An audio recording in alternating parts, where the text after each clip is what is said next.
encouragement you need to live a rich and meaningful life now while building a plan for financial freedom in 10 years or less. My name is Joshua Sheets. I am your host, and today we have a new and interesting topic, something that I have not previously spoken about here on Radical Personal Finance, or at least not in any detail. And to help me with today's topic, I am very happy to bring back longtime collaborator and friend of mine, Gabriel Custodia. Gabriel, welcome back to the show. Nice to be here, Joshua. I'm one of your audience as well, and I've met plenty of your audience, so I feel right at home. Thank you for having me. It's been super nice. Gabriel's been at the last couple of Radical Personal Finance family camps that we've done, and we also hung out in Panama together when we did that trip there with Mikkel Thorup, and so we've been having a good time. And also, we have on the line Dallas from privacypost.io. Dallas, welcome as well. I'll introduce you more in just a minute. Sure. Thank you. So today we want to talk about South Dakota residency. And I want to begin before all of our audience disappears and we lose everyone. Gabriel, why should anybody care about today's topic? Yes, perfect. Appreciate that. All right. So we have released a course. I've released a course called South Dakota Nomad Residency, the Definitive Guide. If you want to check that out, that's on our shop, escapethetechnocracy.com. Use the code RPF. And that is also, supporting Joshua as well. So that might be a mouthful. And you might be thinking, if you were a listener of your show, as I am, you might have, let's say, 3 questions, right? What is South Dakota Nomad Residency? What does South Dakota have to do with anything, right? And how can I benefit from that? And just to kind of whet people's appetite here, basically, South Dakota Nomad Residency means that we are becoming, a citizen of South Dakota. We're becoming domiciled in South Dakota. And there are a number of reasons why we might want to consider that. And there are a number of reasons we can use South Dakota without even taking that kind of full extreme route. So why South Dakota? Well, South Dakota has for the last few decades and really throughout its history, it is known where its bread is buttered, let's say. So they have passed favorable laws, which is encouraging people to basically invest in the state. You can become a nomad, as we said. There's desirable characteristics of it, where you can have a driver's license from South Dakota, really with almost no commitment to the state. It's a state without income tax, and that means that it's also not kind of coming after you for other sorts of things, so that's always a good sign. So South Dakota has a number of desirable characteristics baked within it. And then, so how can you benefit from this? Well, you can take the kind of extreme route of becoming a South Dakota nomad resident and following the jurisdictional arbitrage that, let's say, is a common theme on this show. You could take that extreme route, or you could approach it in other ways as well that are less extreme. If you're becoming an expat, for example, you're an American who's becoming an expat, very desirable to get your residency set in South Dakota. You can use South Dakota for business reasons.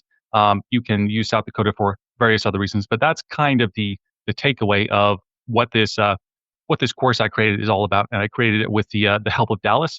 And we're going to kind of unpack all sorts of things. But that's the gist of why you might want to stick around, because it does have relevance, as I said, for jurisdictional arbitrage, for privacy, for freedom seekers, all these sorts of things.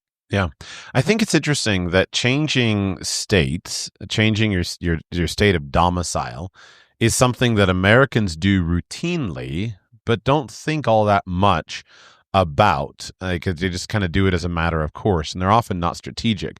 I've worked with a lot of people over the years, especially people who are retiring, and most of the time we're thinking about, how do I end domicile? So for example, where I've seen this most frequently with clients is, I'm a California tax resident, I'm living in California, I'm going to retire, I'm going to be moving outside of California. I want to make sure that I change my domicile so that I'm not paying California state income taxes in retirement. But if you actually think about it, this can be used more broadly. And of course, there are laws that need to be followed, but it is kind of an interesting concept. Now, you mentioned nomad resident. I don't think that is a term that is broadly understood. I first came across that when I started reading privacy books 5 or 6 years ago, but that's not a term I think that most people would understand. So what is nomad residency? Yeah, so maybe a term that people would be more familiar with is, let's say you're a permanent traveler or a full-time traveler or something like this. So the idea of nomad residency, and this is kind of the extreme route, but this is radical personal finance, and this is a topic that has appeared on the show, simply means that you are going about you're traveling, you're structuring where you stay in the world and in the country in such a way that you're really not being claimed by another state. So, I mean, you do need to be domiciled somewhere. So, why not be domiciled in a place like South Dakota in the United States, which is has many benefits, as we said, no state income tax. They let you have a virtual mailbox address on your driver's license, which is very rare. So they're very welcoming to full-time travelers.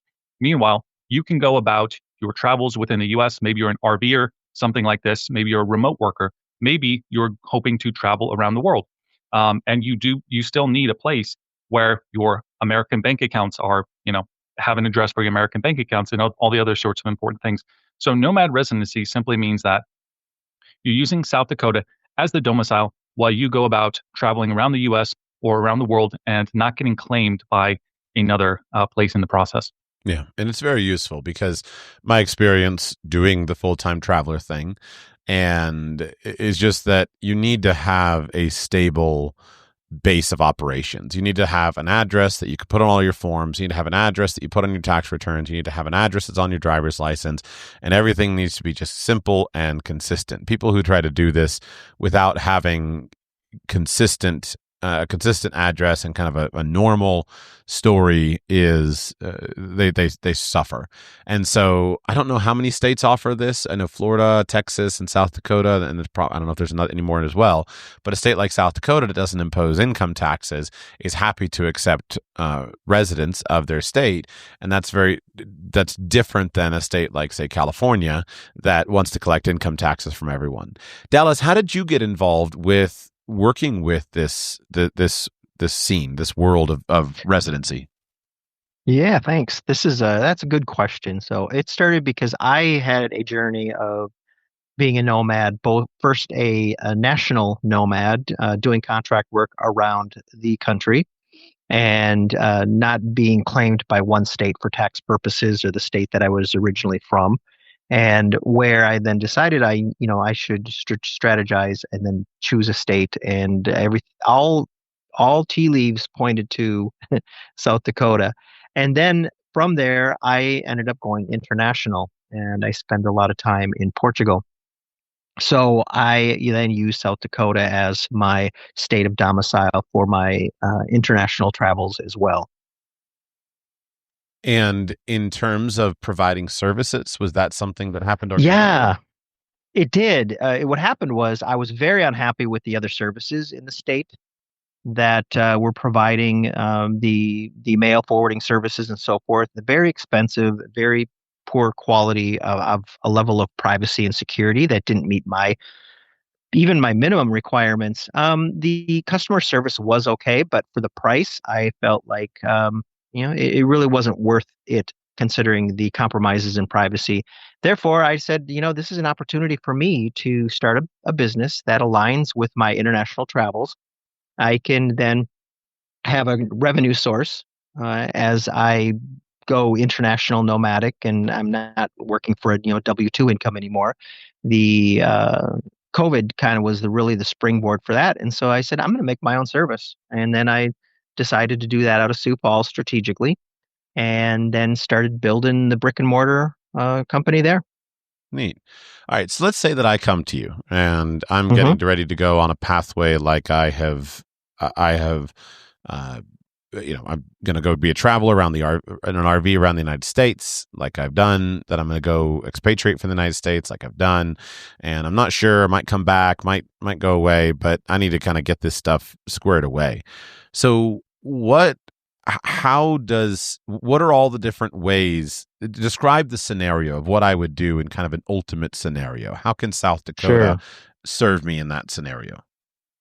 Well, first of all, I think the most important thing about doing this is first of all, choose that state, choose South Dakota, determine that that's the best state for you. Do your own research. There's so many resources out there. If you are from or you have resources in Florida or Texas, or you're from Florida to Texas, South Dakota probably is not your best bet.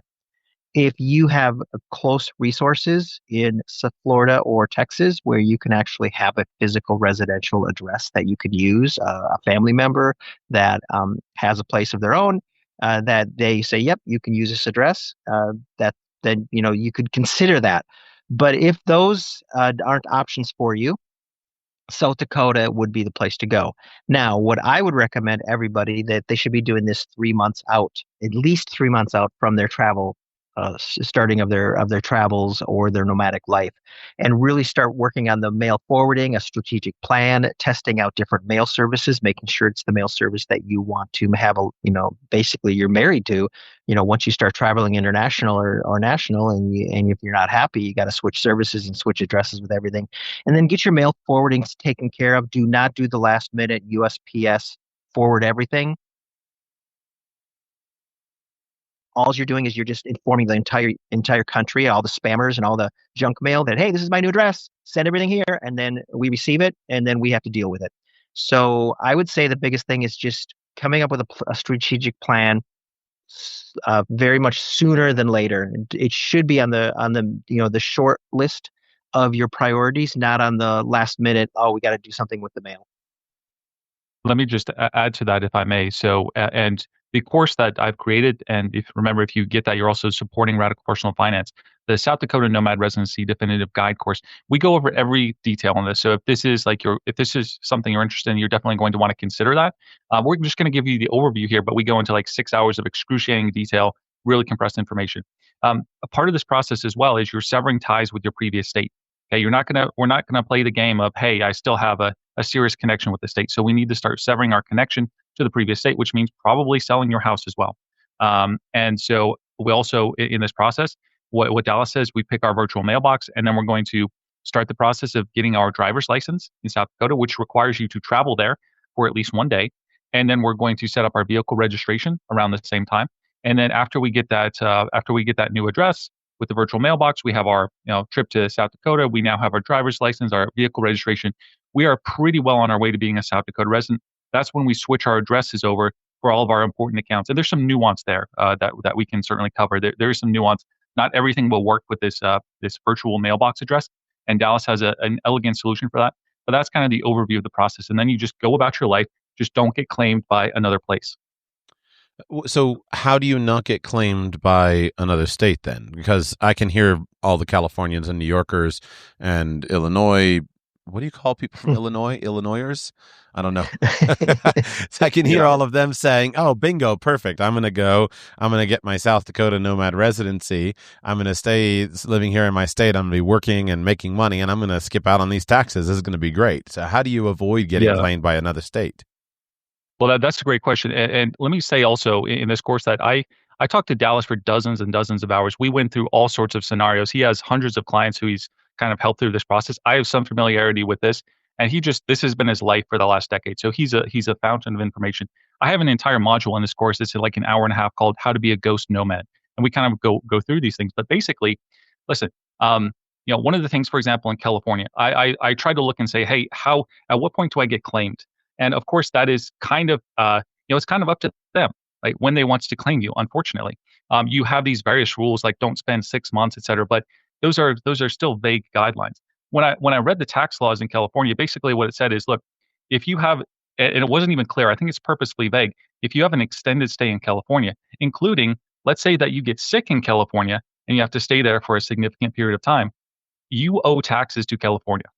So Dallas has long used this term sticky states, where we don't play any games with the sticky states. Okay, Illinois, California, New York, the Devil's Triangle up there with Massachusetts and Connecticut and New Jersey.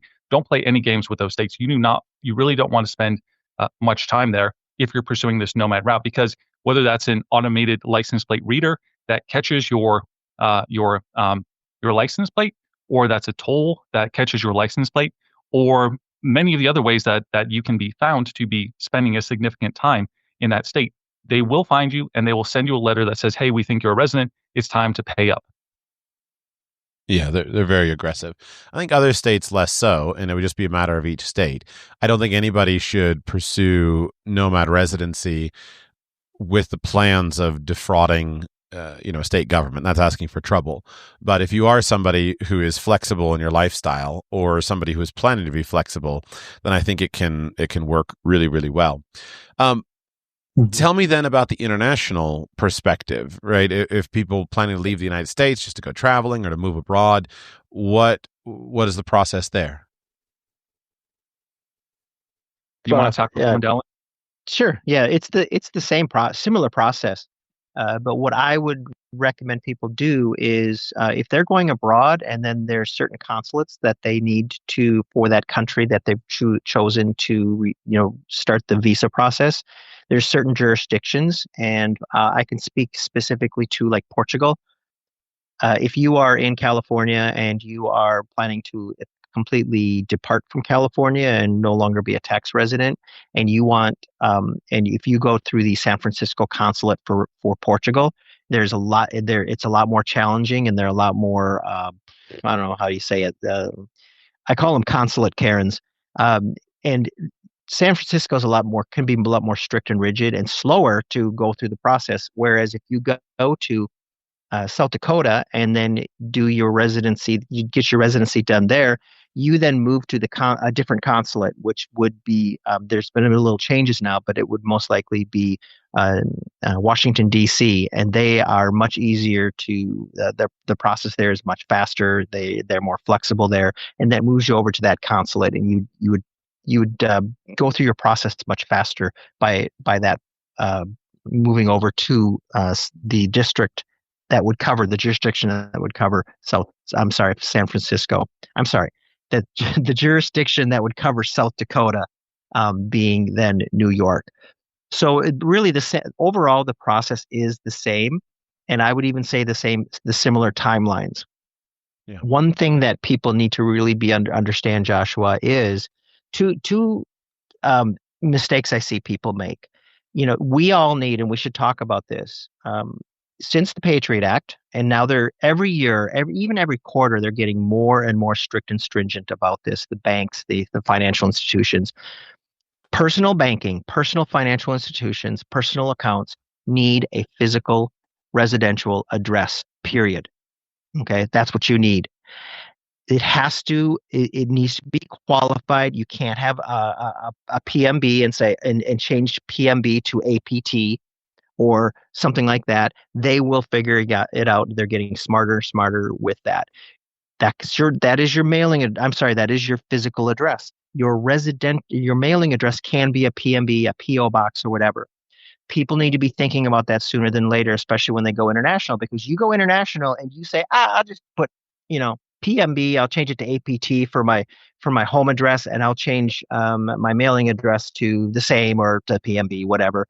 And you're abroad, there's a very good chance that eventually, sooner than later, probably sooner than later, your accounts will be flagged, locked, sometimes even closed if you do that.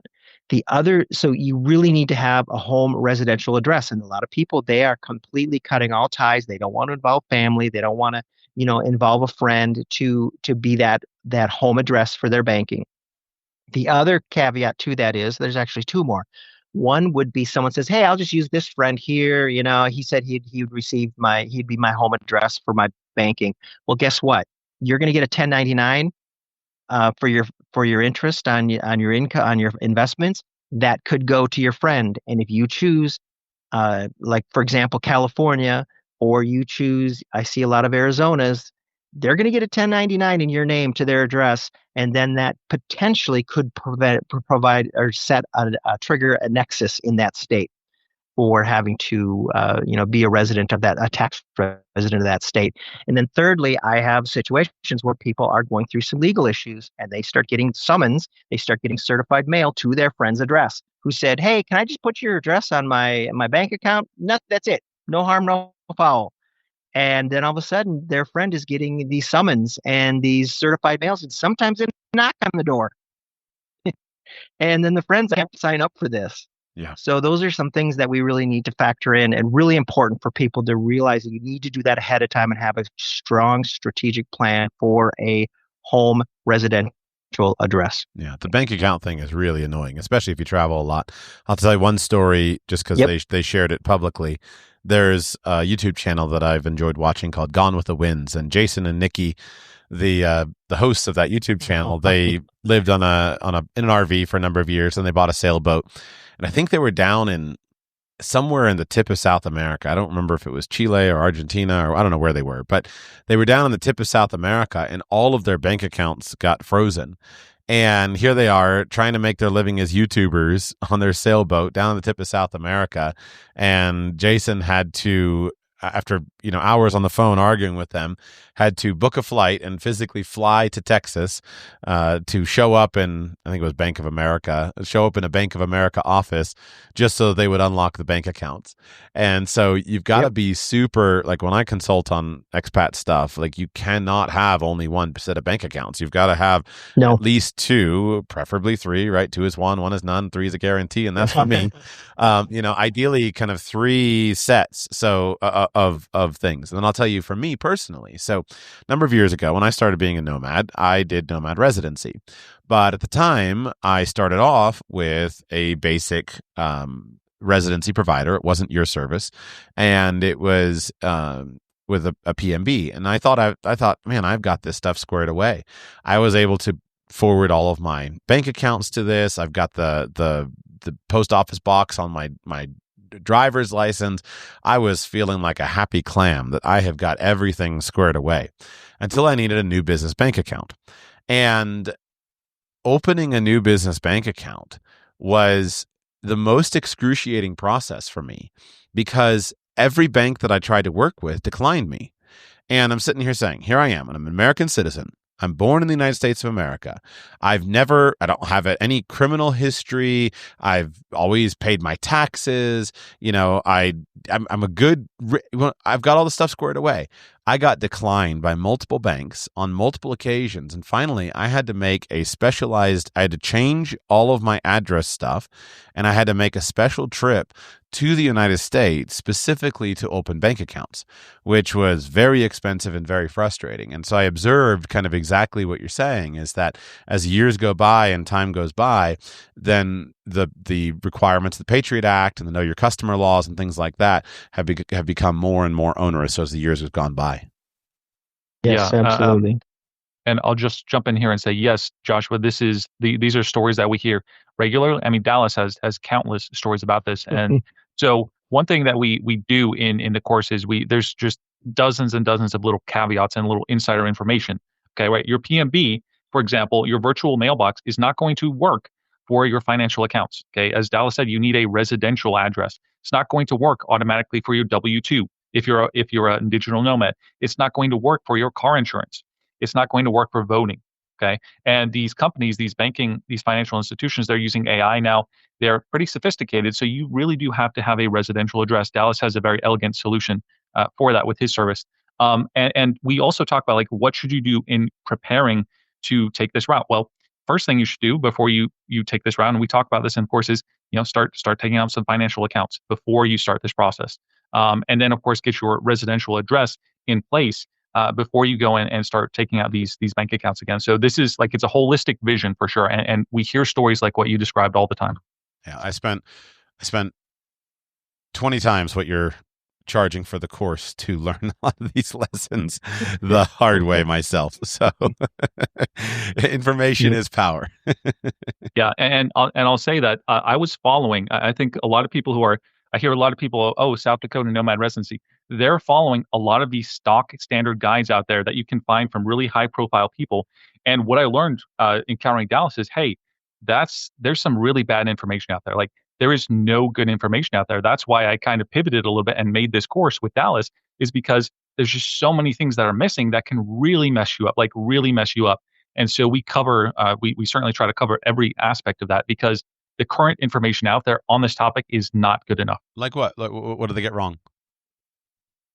Well, for example, reading this stuff, watching these YouTube videos, they don't really tell you that, hey, if you use your PMB for your bank account, then your bank account could get flagged and shut down. Or if you use it for your car insurance, right? You use your PMB mailbox for your car insurance, you might discover your car insurance has been canceled, right? So, and when I went back after learning this and I reread some of the stuff about this, I could tell, first of all, sometimes it's just not there. They're not mentioning this, or it's phrased in such a vague way that I'm scratching my head and saying, why are you not telling me the blunt, honest truth about this, right? So it was pretty bizarre going back, especially with Dallas and going through some of these other resources where they're just not telling you like what's happening behind the scenes. Yeah. Absolutely. So I want to flip the script then. We've talked a lot about Americans, right? And Americans going abroad. Is there anything that non-Americans can do? Like, can a non-American set up a South Dakota address and use that to get American credit cards with superior mileage programs, things like that? Can non-Americans use any of these services? Dallas, you want to take this one? The answer, of course, yes. Sure. Yeah. Yes, that is correct. Now, there are these like Telegram groups and stuff in mostly in European countries where they teach you how to get American credit cards and the process that you need to take that you need to follow to then maximize getting the points and all of those things that they love. And I'm telling you, the Europeans, they love their titanium metal cards because we have to ship them to them. But yes, they do. And now I want to be very clear here. When we were in the process of setting up, and there was a strategic reason, we were not considered a CMRA in the beginning because we had some address stuff we needed to work with through the city before the post office would allow us to set up a CMRA in the format that we wanted to, because we did not want to have our entire address to dedicated to a CMRA, because then we couldn't do the other creative things that we do as far as with suites and so forth. So that would not be flagged as a CMRA. And so there was unbeknownst, I mean, the unintended consequence of that is there was a lot of international people that they part of their lesson plan is you need to find this virtual mail services that are not a CMRA, and they use specific tools like Smarty to then find these, and then they find them and then they exploit them. And there are some shady people out there doing this, and we have identified them and we've gotten rid of them. But the people that want to do this right and that are very transparent to us, we work with them. And yes, it can be used definitely for your, mostly for credit cards. It's a little harder to do the bank accounts, but we also have clients that are escaping the tax status of their EU country, and they have, maybe, let's say they're moving to Panama or another country, and they're using a strategy, and they need U.S. bank accounts, and we work with them as well, and we have a specific process that's very, very white glove tailored to each specific individual on how we can help them with their accounts and so forth, and setting them up and leveraging the United States. But Joshua, I'm telling you, every time I think that I have plugged all the holes for people, be able to game the system, someone else finds a new way, and I'm like, I never thought about that, and I am constantly. It's like a game of whack-a-mole. But these are some creative people, but I'm telling you, we are on this. I mean, the resources we put and so forth on compliance, we don't mess around. We take it seriously. Last year, I think I bumped at least 60 people. I'm confident I bumped at least 60 people off the platform that were not meeting the requirements. You're dealing with about 1 billion people who have access to the internet and plenty of time to try to find some loophole. And with the ability now of people to get together and communicate on weird corners of the internet, it's a never-ending game of whack-a-mole. It is. And I just want to say one more thing about that. I really, really value, I get a lot of people, Joshua, that come to me and say, hey, here's my challenge. Here's my situation. I'll give you an example. I mean, not a specific one, but this happens a lot. Hey, I'm in San Francisco. I'm getting taxed to death. I'm tired of this place. I'm done with the encampments. I'm done with the traffic. I'm done with this and done with that. I'm bugging out. And I asked them, well, what's your plan? I said, I'm out of here in 6 months or 3 months. And then I work with them. They're like, well, depending on how the stock market does and how my investments do, it may be a couple years. I'm like, yeah, contact me in a couple years, or we can do these basic things, maybe set up your virtual mail, but you're really still a tax resident of California. But if they're on a specific plan, but they're still entrenched in the sticky state, we will definitely work with them and come up with an action plan to get them to do things as compliant as we understand, and then move them out of that state. And it's really exciting working with these people because they're all for it, and they're communicating with us. They're taking these steps, and going through the process. They're coming to South Dakota and spending a couple days and getting to know their new state and going through the process. Those are the people I like to work with. Yeah. I'm going to come back to those people to that in just a second, but I just want to point out I am an avowed defender of the usefulness of the United States. I think that the United States is the world's largest tax haven. I think that the United States offers some of the best infrastructure for companies, for corporations. The United States has some of the best banking infrastructure. The United States has world-class credit card infrastructure. I mean, if you start looking at why those Europeans are so intent on getting access to the United States, just the level of money that's thrown at credit card holders in the United States compared to everywhere else in the world is astonishing. And the United States has, while it may not have all of the best laws on everything, meaning that there are some other jurisdictions where on this issue or that issue, you look at the law and you say, oh, well, that law would be superior.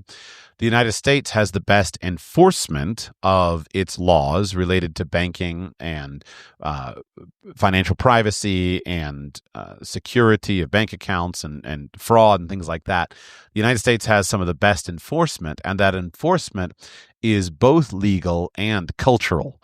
And so there's not only a high functioning legal system, but there's also a high functioning culture that enforces those laws. And so for any non-American, I think that one of the basic goals should be to use the United States for some of those services that it offers. And I would say that some of the things that you offer can be a part of that. Do you find that to be true with your international clients? Very, very much so. And then I'll let Josh or Gabe, I'll let you interject as well.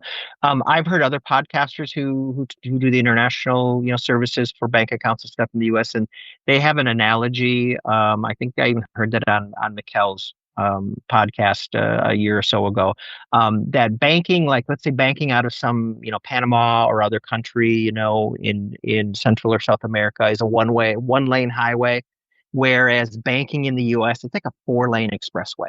Right. And I think that's a very good analogy to use. And that's why people want to get tapped into that, especially like for credit card processing, for fulfillment by Amazon and things like that. Right. Yes. So yes, yeah. So, Gabe, you wanted to say something? Yeah, I just wanted to. Well, first, let me say I don't benefit at all from promoting Dallas. I just really believe in his work, and he's a really great guy to work with as well. And I love his service. So I want to try to emphasize it. But the non-American benefits, just to kind of summarize, Dallas also serves as a residential agent. So you can do your South Dakota LLCs, your payment processing, bank accounts, credit cards. There's a funny story though about South Dakota's status as an international, tax haven. Recently, or in the last bit of time, we're familiar with the Panama Papers, but fewer people are familiar with the Pandora Papers. And basically, these are exposés of jurisdictions that people are using, including world leaders, to protect their assets. Of course, we know that that's not at all evil. In fact, that is what you should be doing. And what came out in the Pandora Papers was that, well, I'll put it this way. There was one journalist talking about the Pandora Papers. Of course, he was against it. And he said there was a particular jurisdiction that stood out in the Pandora Papers that had an entity, a type of entity in this jurisdiction that was, I forget his exact words. I couldn't find it in the last few seconds, but there was basically an more ironclad privacy than anywhere in the world. And this was not the Cayman Islands. This was not the Virgin Islands. This was South Dakota trusts. So it's a state that has a number of benefits. And as you said, Joshua, the United States is a fantastic country for so many things. And it is interesting when you see the big board of internationalization. You see, oh, you have your Cayman Islands and all this stuff. And then it's like, here's South Dakota and here's Wyoming right there as well. And great banking and payment processing as well. Yeah, absolutely.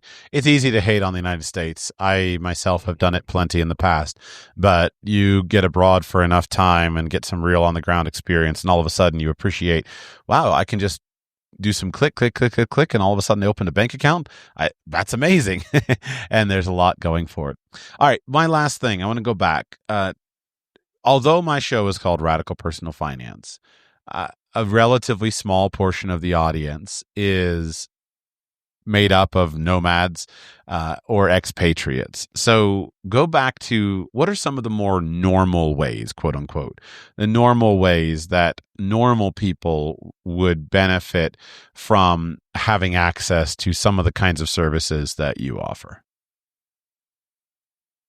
Gabe, you want me to take that? Let me set you up on this. How about this, Dallas? Okay, So that would be good. because I've also done a lot of thinking about this.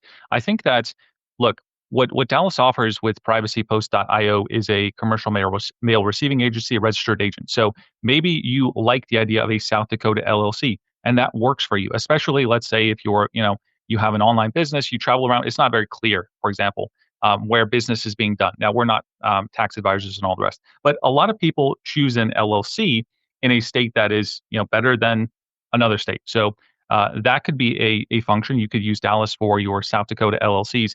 I think also just from a privacy angle, a lot of people could benefit from having. First of all, let me step back. I don't think anybody should be giving their real address for anything. I as a privacy consultant, I deal with people all the time. Serious consequences for your real address where you go to sleep at night out there in the ether. So everybody should at minimum have one of these commercial mail receiving agencies. Okay. So you could have one down the road at the UPS store. Sure. Now, why not while you're at it? Okay. Use a service like Dallas in a completely different state, even more segregation, perfectly fine for your financial accounts, et cetera. It doesn't have to be in that state that you're in. And you get all the privacy benefits from his service, which we haven't even talked about, but they are excellent and really good service. You could do something like that just for privacy reasons. Let's say that you run a business, or let's say you're a Twitch streamer and you want to receive packages from your people who watch you, and you don't want to have even a commercial mail receiving agency like a UPS store down the road. You don't even want that kind of attachment.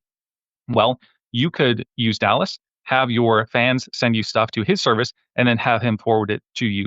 So there's all kinds of reasons why you might want to have an address, whether that's for registered agent, receiving certain packages like this, or simply to use as your address for financial accounts and other things so you don't have to give your real address, which has really, really serious consequences. Yeah. On that note, we all, and I know, uh, Josh, if I remember correctly from our conversations, and I was at the last family camp, but during COVID, remember all those forms? I think Joshua, you were traveling during COVID, or you Mhm. got stuck traveling during COVID. All the forms, everything. Nobody Yes. had processes set up, so you had to fill out all these forms and all these, these locators you had to fill out. You had to give them an address, all the airline stuff, all the, going getting your tests done to travel, whether it's in another country or whether it's in the U.S. And you're schlepping your address around everywhere, and you just say to yourself, well, why not just put in a fake address? But then it's like, well, what if there's an urgent reason that they need to get a hold of me? Right. I'm telling you, having a PMB address that goes on everything, I just had no worries. I had no concerns about all these pieces of paper that people are collecting and accumulating, and what are they doing with them? Are they manually entering? What are they doing with these thousands of pieces of paper that they have been collecting on these airline in the airlines and stuff? And it's like having a PMB was the greatest thing ever. Didn't have to worry about anything.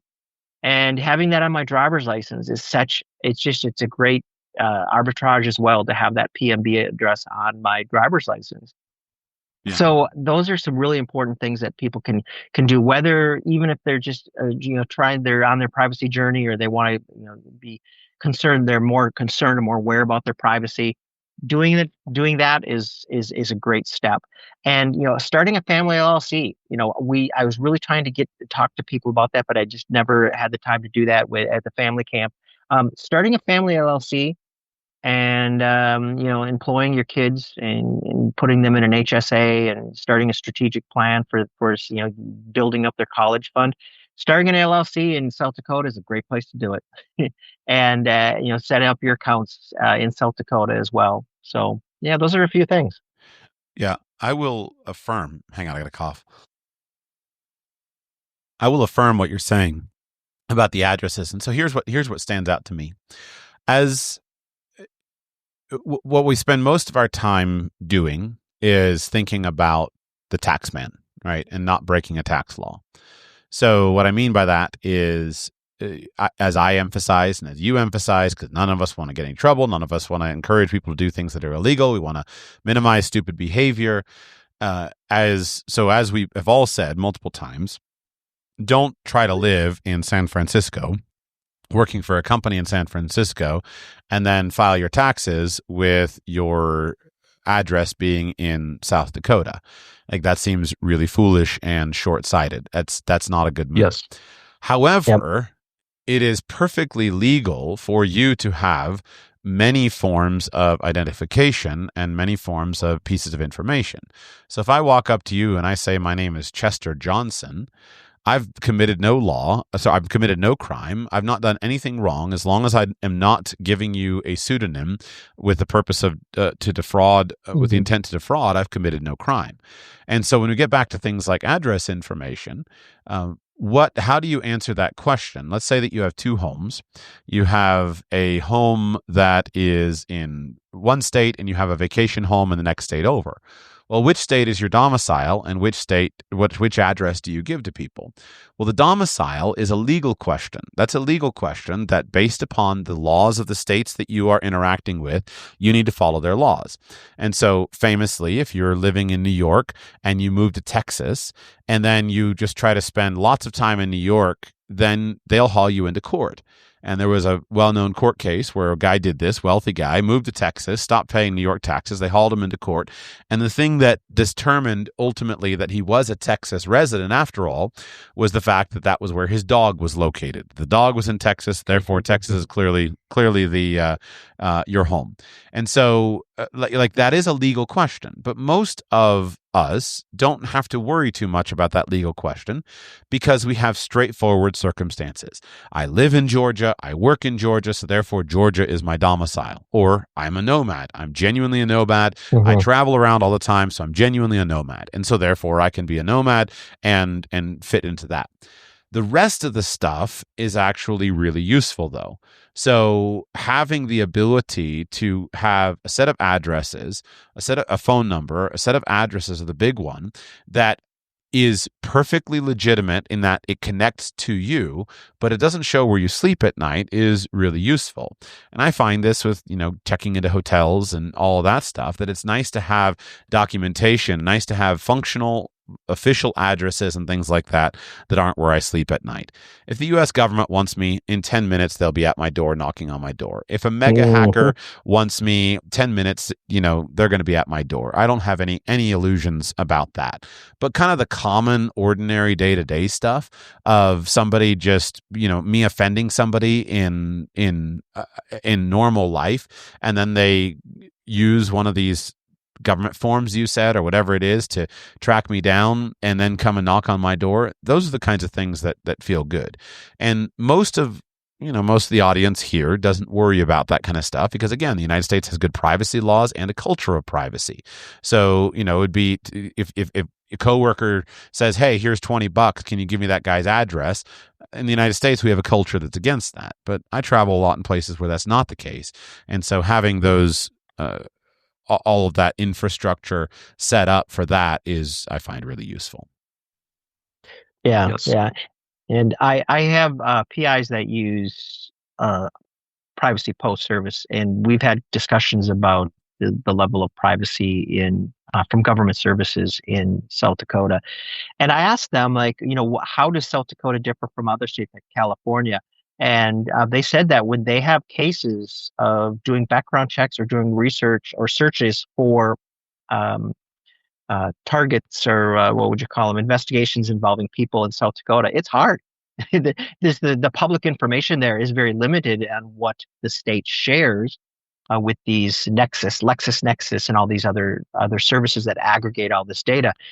As opposed to California, where they're more than happy to share all your data. I mean, they make millions of dollars annually through the DMV and so forth of sharing all of your information with these services, so that it's very easy to track somebody down or to do a profile, a dossier on somebody from California versus South Dakota. And then really quickly, there was a case here, a court case, not too many years ago, maybe 3-4 years ago, where states that do the traffic cameras, the speed cameras, and the light cameras, but do not follow a court process that allows a person to, plead their case and so forth. They do not follow due process. South Dakota was blocking access to reveal the South Dakota plates that were being caught by these cameras. They blacklisted certain jurisdictions and counties and cities and so forth that were not following due process for people that were caught with, with their South Dakota license plate speeding or whatever. So I think that says a lot about how South Dakota does protect and respect the privacy of their residents. And meanwhile, the Florida DMV, reading here from Newsbreak, between 2021 and 2023, they made $263 million, the Florida DMV, by selling residents' personal information. Astonishing. It's astonishing. I find it so frustrating. And sorry, I'll rant. I know I'm in friendly company with you two, but I'll just rant for this. Here's what angers me so much about the Florida Division of Motor Vehicles doing that.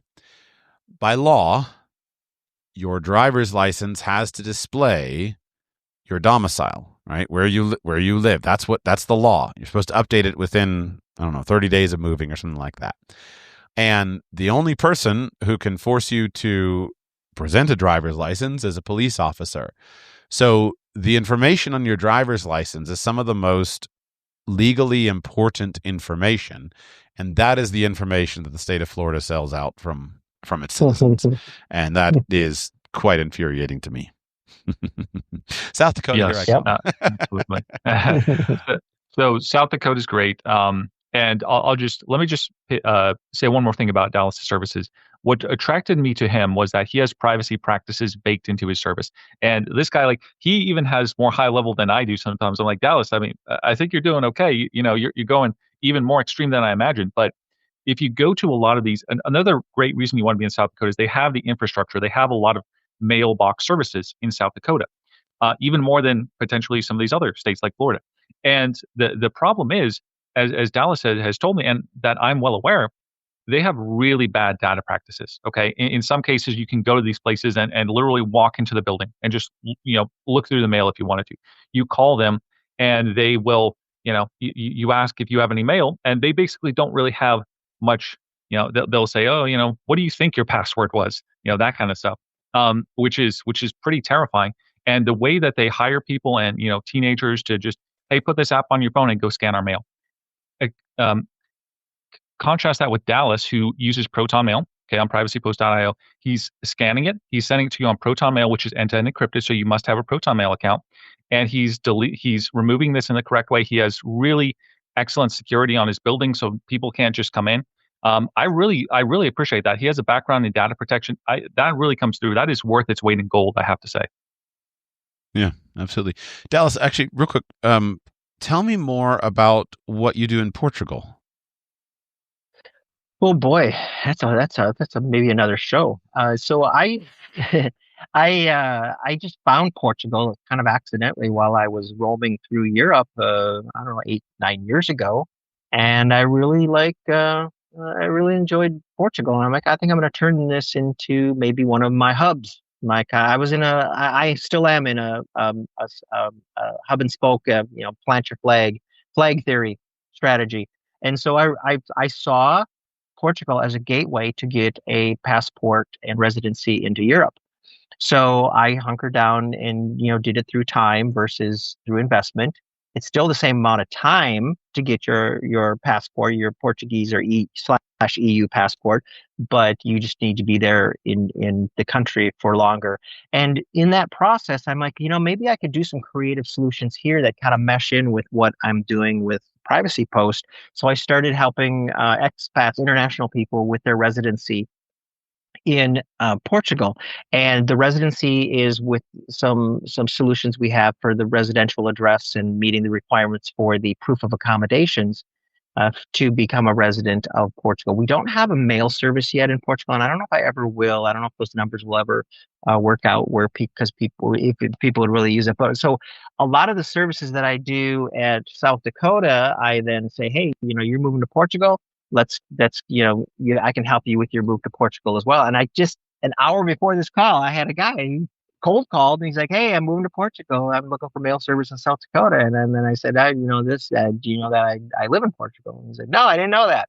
So there's a lot of people in the U.S. that are hubbing out of or moving to Portugal. And I don't think you were in this situation, Joshua. When back to COVID, I had free reign. I had my own personal um, 747 jets all to myself, flying back and forth between Europe and yeah, it was like a chartered flight with me and maybe three other people, because I had a residency card in Portugal and I had my U.S. passport.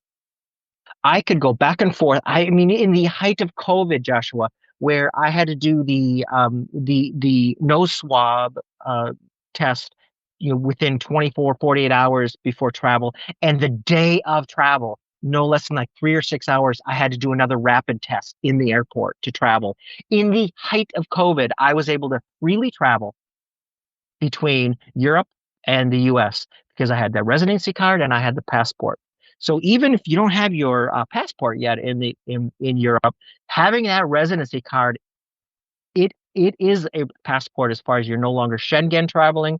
You can freely go throughout Europe, and not have to worry about Schengen days. They're not going to, be nixing you or blacklisting you because you've gone 2 days over your Schengen and you're trying to exit out of, Amsterdam. It is a huge, huge advantage to have that EU residency card and eventual passport. And so I'm scaling this out to be more for just not even centric to Portugal. I have a new strategy and a new plan that you want to enter Europe, because a lot of my clients, they are gatewaying through Portugal, but they want to be in other parts of Europe. And so now that's kind of becoming another service, is helping people EU wide. And you want to get to anywhere in the EU and start your residency process. We have some strategies that can help with that. Yeah, I will affirm what you're saying about residency cards. I think, well, certainly a global pandemic is an extreme situation. I also learned from that situation because before that, in my international consulting and whatnot, I often have said, there's not any need for residency. You can do just fine as a tourist under most situations. But watching COVID and then also watching how after the Russian invasion of Ukraine, how Russian citizens lost visa-free access around the world because of actions that their government took. I think that having some residency cards for some strategic places is absolutely key, because there was a whole set of rules that applies to tourists and a whole different set of rules that applies to residents and citizens of a place. So absolutely true. Absolutely. All right. And a little bit. Yeah, One more on that, Joshua, really quick here. I know we're running out of time, but so the residency card really helps people who say, 90-day Schengen, no problem. And you can probably attest to this, Joshua. That 90 days burns up so fast when you are in Europe. And next thing you know, you're like doing the Schengen shuffle and you're zipping off to Morocco or to, I don't know, Switzerland or whatever to get out of the Schengen. You'd be really surprised how that burns up so fast. But yeah, so that's the last thing I have to say about that. Absolutely. All right, Gabriel, go over in closing. So we've got the course that you have built. That is the South Dakota Residency, the definitive guide. Go over some of the details of that and tell the audience how to buy that. Absolutely. So first, let me say, if you're an American extreme privacy seeker, if you're an American remote worker who travels in the U.S. or abroad, you're a digital nomad, you should be considering South Dakota Nomad Residency. If you're an American expat in general, you should be considering South Dakota residency. You do not want to be domiciled when you're an expat in California or Georgia or Missouri, right? You want to be domiciled in a place that isn't even going to send you those tax forms. If you're just looking for a virtual mailbox, okay, make sure you don't end up a victim of cybercrime or docs or any of these other things that I have entire episodes talking about how people even get tortured because they have their address for their crypto exchange that gets leaked. If you want to be in control of your data, you want to learn more about all this stuff. So it's escapethetechnocracy.com. Make sure you're using the code RPF, Radical Personal Finance, but RPF will have those links. And what this course is about is it is dozens and dozens and dozens of hours of my expertise coupled with Dallas's expertise at understanding how to make the most out of South Dakota as a jurisdiction. You want to become a South Dakota nomad? We show you better than anybody how to dot every I, cross every T. Some things that people will never even think about, we cover in that. If you want to learn how to use South Dakota for, LLC purposes or for other things, we've covered that as well. If you want to learn how to be a ghost nomad, I have an entire very fun module on that about basically how to live and be invisible. If you want to, go international, that is absolutely something we cover. So there's a little bit of something for everybody, but in general, it's just really good information. You use the code. You're also supporting radical personal finance as well. So it's really a no-brainer in my view. Yeah, wonderful. And then Dallas, please use code RPF so I get a commission on your purchase. Dallas, you tell us then about Privacy Post. Sure. So Privacy Post, just to go to privacypost.io and just the prices are right there on the homepage. It's a very simple static website designed that way intentionally. So it's a lot of these CMRA websites they're messy and old and hard to really understand the whole process. And then you can contact through there. And really with Privacy Post, you only have two options: Proton Mail or Signal. Wonderful. And I'll put links direct to the South Dakota Residency Guide course and also to Privacy Post in the notes for today's episode. Gentlemen, thank you for coming on. It was great to hang out with you a couple weeks ago, and I look forward to doing it again soon. Thanks, Joshua. Thank you, Joshua. Cheers.